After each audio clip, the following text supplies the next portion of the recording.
નમસ્કાર મિત્રો, આજે આપણે ભારતના સ્વતંત્રતા સંઘર્ષના એક એવા મહાન યોદ્ધાની યાદમાં ભેગા થયા છીએ જેનું નામ સાંભળતા જ દેશભક્તિની જ્વાળા દિલમાં પ્રગટે છે। આ મહાન વ્યક્તિત્વ છે લાલા લજપતરાય, જેને સમગ્ર ભારત પંજાબ કેસરી તરીકે ઓળખે છે। આ વિડીયોમાં આપણે જાણીશું લાલા લજપતરાયનું જીવન, તેમનો સ્વતંત્રતા આંદોલનમાં ફાળો, તેમનું બલિદાન અને આજના યુવાનો માટે તેમનો સંદેશ। લાલા લજપતરાયનો જન્મ 28 જાન્યુઆરી 1865ના રોજ પંજાબના દુદીકે ગામમાં થયો હતો। આજે જે પાકિસ્તાનમાં આવેલું છે। તેમના પિતા શિક્ષક હતા અને માતા ધાર્મિક અને સંસ્કારી સ્ત્રી હતી। નાનપણથી જ લાલા લજપતરાયમાં દેશપ્રેમ, સાહસ અને ન્યાયની ભાવના જોવા મળતી।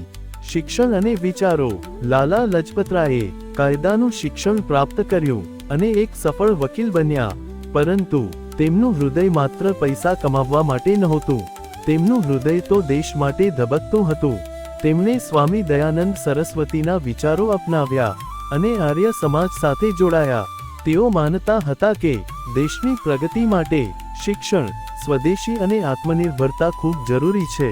લાલ બાલ પાલ ત્રિમૂર્તિ: ભારતના સ્વતંત્રતા આંદોલનમાં લાલા લજપતરાય, બાલ ગંગાધર તિલક અને બિપિન ચંદ્ર પાલ, આ ત્રણેયને લાલ બાલ પાલ તરીકે ઓળખવામાં આવે છે। આ ત્રિમૂર્તિએ બ્રિટિશ સરકાર સામે કડક અને નિર્ભય અવાજ ઉઠાવ્યો। સ્વદેશી આંદોલન અને જેલ જીવન: લાલા લજપતરાયે સ્વદેશી આંદોલનને મજબૂત બનાવ્યું। તેમણે વિદેશી માલનો બહિષ્કાર કર્યો અને દેશવાસીઓને ભારતીય વસ્તુઓ અપનાવવાની અપીલ કરી। બ્રિટિશ સરકારને તેમનો અવાજ સહન ન થયો।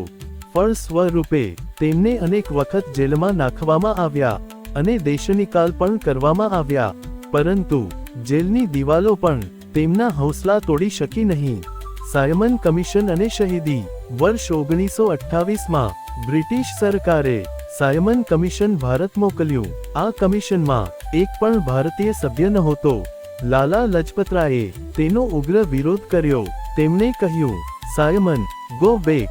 લાહોરમાં શાંતિપૂર્ણ રેલી દરમિયાન બ્રિટિશ પોલીસે લાઠીચાર્જ કર્યો। આ લાઠીઓનો ઘા લાલા લજપતરાયના શરીર પર પડ્યો, પરંતુ તેમની આત્મા ઝૂકી નહીં।